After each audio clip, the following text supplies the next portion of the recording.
Hi everyone and welcome to this video. In this video we will once more return to the realm of sleep. Now we won't talk about sleep as such this time, but we'll talk about dreaming.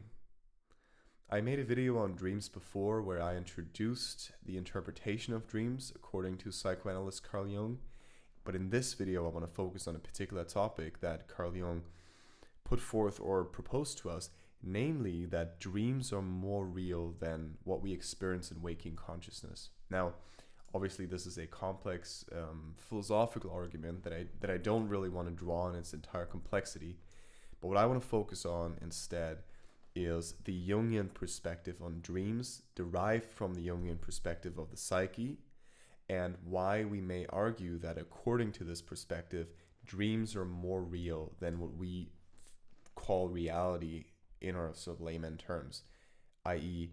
the interactions we have every day, the kind of things we do when we are awake, and so on and so forth. So why can we understand, oh god, destroying my mic here, why can we understand dreams as more real than waking consciousness in essence? Now, leading up to that argument, we will have to discuss the architecture of the Jungian psyche. I have made many videos on this. As you know, if you're following this channel, we're concerned with Jungian analysis or Jungian psychology, analytic psychology, a lot. Besides that, we're concerned with general psychology, some neuroscience, mythology, and so on and so forth. But Jung is sort of at the core of what we're talking about, at least on from a theoretical perspective. Now, we'll have to reiterate some of the architectural elements of the psyche briefly for those who are new to the channel and new to the topics. We'll then go into consciousness acting as a barrier that sort of shields us, or actually protects itself, I would argue, from what we call in Jungian terms the collective unconscious, or what is the unconscious more generally speaking in sort of the general psychoanalytic framework. Then we'll talk about dreams and sort of what's going on in dreams, what's happening in dreams, again taking a psychoanalytic standpoint. And we'll briefly talk about the interpretation of dreams, and then sort of finally weave into that also, or it'll become apparent from these explorations, this disquisition, if you will, why dreams are more real than consciousness.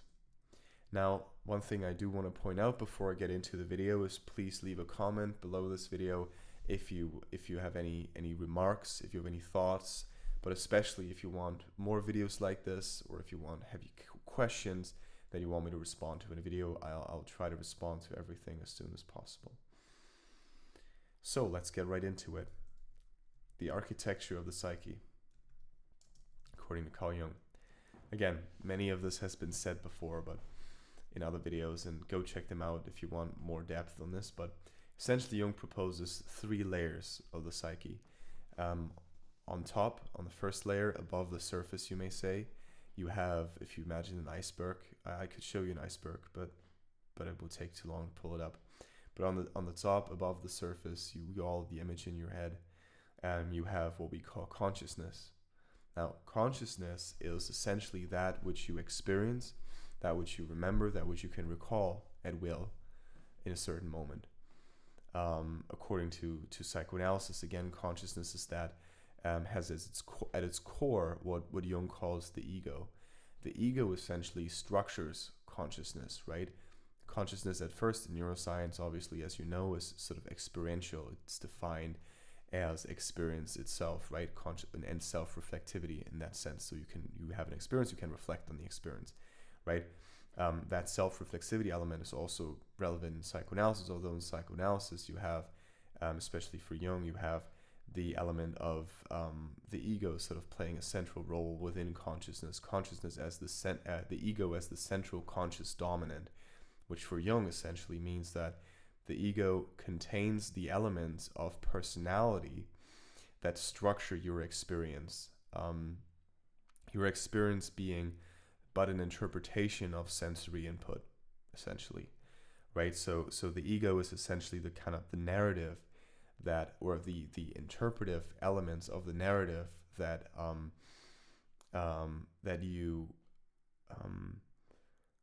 experience life through, let's say, right? So if you will, Basically, the way you can imagine this is that I think what Jung, or generally that perspective of the psyche, proposes to us is that you walk through the world and you don't just see the elements of the world as they are. You know, there's no tree, objectively speaking, but the tree is something to do a certain thing with, or something that has a certain effect on us, something that does something to us.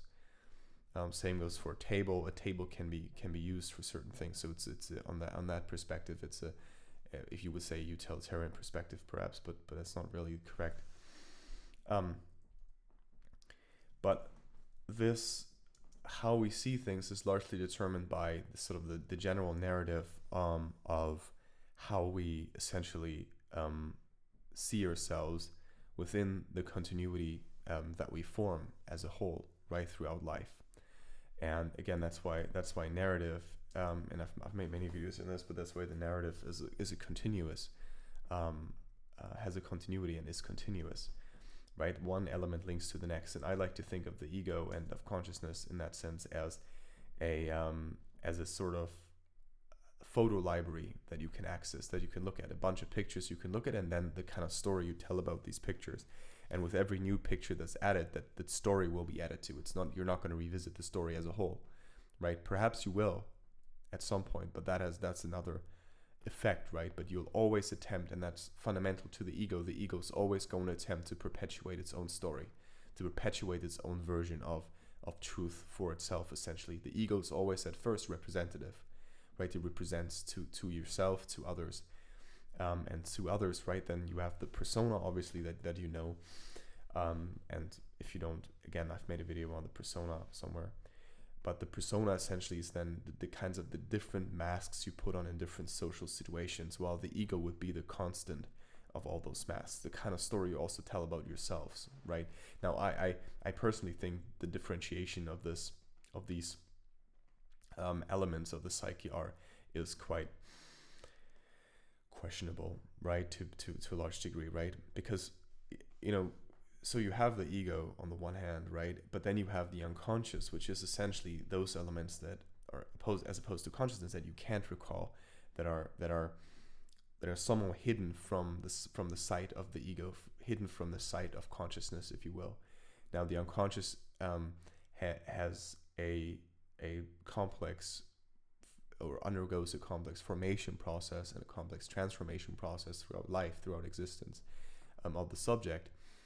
But in essence, it's that which pulls the ego into certain directions, if you will. Now, the ego itself obviously doesn't really admit that, right? The ego itself is, you may say, convinced of its own power, right? While the unconscious actually contains, for Jung especially, what Jung calls independent complexes. And these independent complexes are essentially equivalents, or they're not equivalents to the ego, but they're autonomous, and they can take over the control of the psyche as a whole at any moment in time, right? Now, beneath the unconscious, you have the collective unconscious, right? The personal unconscious. The collective unconscious is below that, beneath that. And essentially for Jung, the collective unconscious, again, is structured, it's permeated by what Jung refers to the archetypes. The archetypes function as sort of the kind of trajectories within the collective unconscious, and the collective unconscious is essentially that which connects humans across space and time, right? It's essentially the collective human history somehow manifested within the realm of each individual psyche, but then at the same time also manifested within the collective human existence as a whole, you may say. This doesn't necessarily mean that, or it raises the question whether the collective unconscious is an entity entirely different from humans, or whether it's an entity that's closely tied with humans, that meaning that basically raising the question, if there were no humans anymore, or if there haven't been humans, would there be a collective unconscious, right? For Jung, however, as opposed to the personal unconscious, the collective unconscious precedes the ego. The collective unconscious instead, for Jung, the personal unconscious instead for psychoanalysis is formed during one's lifetime, or not, depending on the condition, right? Now, the thing with the ego is that the ego essentially, it, again, as I said, it maintains control, right? It attempts to maintain control. And that control is essentially control over the interpretation of reality. So control over how do the elements that we encounter fit into the story that I tell myself of myself as a whole, right? That's essentially the ego's quest, or the ego's question. And because that is the case, it's always busy rendering objects for its own case, right? Rendering that which it encounters in the external world, the kind of stimuli it encounters, rendering those into a certain mode, right? As Friedrich Kittler said, right? Filmmaking is always at first concerned with cutting and gluing back together. So it cuts elements, it glues them back together at another point, right? And that's the fundamental mechanism, I would say, of the ego in this sort of, in its realm, right? It's cutting things up, it's cutting reality up, it's cutting up experience, it's taking things, making them permanent that are not permanent while they continue to change, right? And that's fundamentally different from the dynamic of the unconscious. In the unconscious, in the personal unconscious, you have elements that are not under the ego's control at all, elements that I refer to as elements that we're indebted to, right? Those elements may be, as simple as the interpretation of what a dog is, or what rain is, right? You may have an image in your head of rain as something very romantic, and you're indebted to that on on two ways. First of all, you somehow came up with that image of romanticism or romantic rain, right? Somehow that, probably based on your parental upbringing, your familiar upbringing, that is a notion that you entertained throughout your life. But and so you're indebted because that has been somehow indexed into the story that you tell yourself about life as a whole. And depending on whether that's relevant for your story or not, that makes you vulnerable to the kinds of people that have indexed this in your life, right? I mean, imagine you have something that's very fundamental to the interpretation of yourself as a whole. So I like to think of the ego as a corpus, right? So imagine, and there's particular reasons why a corpus, but we may say body for that matter. Now imagine that you have vital organs within that body, and those vital organs represent what in the ego would be called like vital elements or vital assumptions within that narrated body, within the narrative of the ego, that thus narrated body. And now suddenly those elements are somehow break down, like the organs somehow break down, they somehow could cease to function. That is, the interpretation of something suddenly breaks apart, breaks away, because you don't really own that interpretation. It's not up to you. It's not up to you what rain is like. Rain is the way it is, right? That's the first level. But the second level, like rain is the way it is. That's the second level. The first level is the person, like you have a reason why you believe rain to be the way you believe rain to be. Like you have a reason why you think rain is romantic, and that you owe that reason to someone, and that someone maybe your mother, maybe your father, maybe someone, your sister, your brother, someone you've been romantically involved with, whoever that was. Chances are it's someone from your family. That someone still holds the power to determine your interpretation to some degree.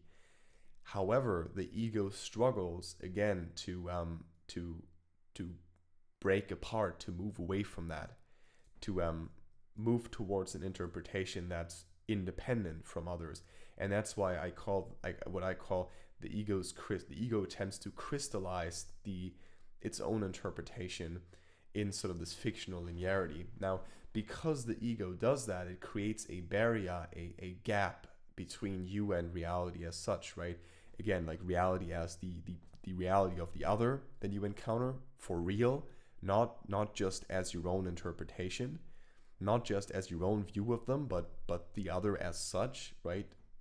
Not with a capital O, but with a small o, in Lacanian sense. But then also reality as we would you would say the archetypal reality of it, of whatever you encounter, right? That's an element as well, like rain being a dangerous flood bringing something that's always been dangerous and flood bringing. Like we see this in Germany right now, tonight, Germany and Austria. I'm recording this on the 14th of September at like 10 p.m. And you see right now in Germany and Austria, if you look at the news headlines right now, there's floods everywhere because it's been raining for 60 hours straight. Like, how romantic is rain now? Like if your house is flooded, it's like, well, rain has asserted its meaning beyond any interpretation possible. Like your house is going under, like not much to interpret there, right? But the ego again struggles to maintain this interpretation, and because it struggles to maintain this interpretation, it again cuts you off from reality, right? And now, in sleep, when you sleep, something I think marvelous happens, and I do intend to make a video going into the neuroscience of sleep and dreaming. It's an interesting perspective to take, but what we can assert, right, is that in sleep, just as in other states of the mind that are altered, if you will, the force of consciousness tends to break down. The ego's grip tends to break down, and there tends to be an openness that is created. And especially for Jung, dreams were a repository of, or dreams offered a chance to access a repository of symbolic language, the kind of symbolic language that is offered to us by the collective unconscious, right? Now, this is not because the collective unconscious itself is symbolic. It's more that symbols act as an access point to that which we may then venture into as the collective unconscious. Now, if you think about the collective unconscious as a realm, I think it's wrong to think of a realm that's full of crosses and I don't know what other symbol, that's just weird. I just think that a symbol is essentially an expression of an inexpressible background. And because something inexpressible is pointed to, symbols tend to come up in dreams, right? And that only pertains to symbols as we know them, whatever symbols that may be.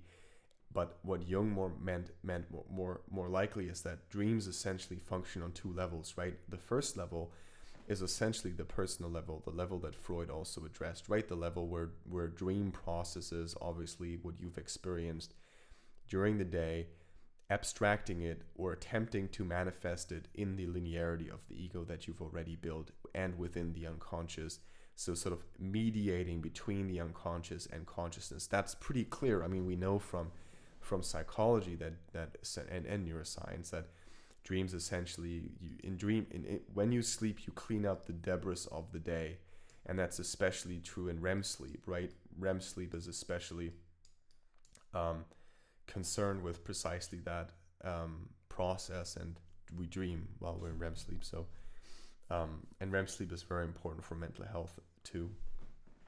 And essentially for me, what that simply implies is that what you do is you attempt to organize the information that you've encountered in your waking life at that particular point in time. You attempt to integrate that with the entire information conglomerate that you already have within you, and that's nothing but the personal and the personal unconscious and the ego, essentially, right? But for Jung, something else happened here. Because consciousness was weakened in that time, material from the collective unconscious flowed in and intercepted within this process, and the entire process of integration found an expression within a kind of language that for Jung was symbolic, because it was so enigmatic, right? Again, a symbol is something that offers a pathway into a larger background, and dreams offer that pathway for sure. And this brings us also kind of a little bit, and I don't want to ponder on this too much because again, I made a video on this, but it brings us to some extent also to the question, how do we interpret dreams, right? For Jung, what was an important factor again is the process of amplification, and amplification is essentially the process of taking elements from a dream or a story or an active imagination or whatever kind of, or anything you encounter, and enlarging it, trying to delve into it. You can really imagine this as a well or a river that you jump into and you just kind of dive as deep as you can. And you can do this by taking the element and associating around it.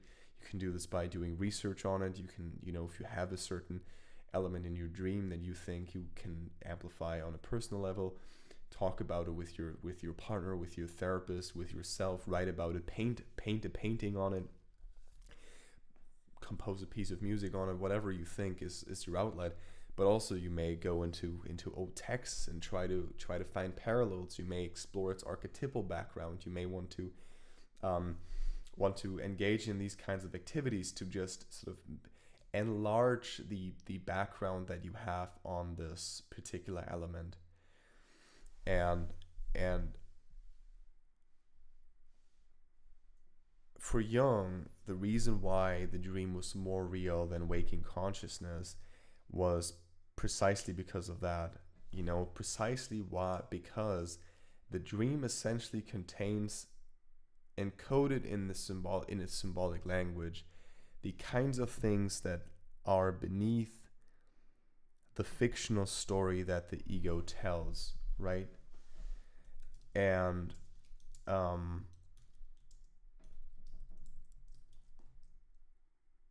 again, the kind of fictional story that the ego tells is based on its attempt to maintain its own stability. So you may ask, well, and that's a fair question, right? Many people write on that are not very concerned with psychology and so on, and they ask, like, why do I have to care about this? And the same goes for philosophy. And it's like, you don't have to, it's not like you don't have to care about it. It's in living a completely mundane existence that has certain values and is oriented towards certain goals. There's no necessity to be concerned with this kind of stuff. It's only when you start asking questions of authenticity beyond the fictional story that your ego has been telling.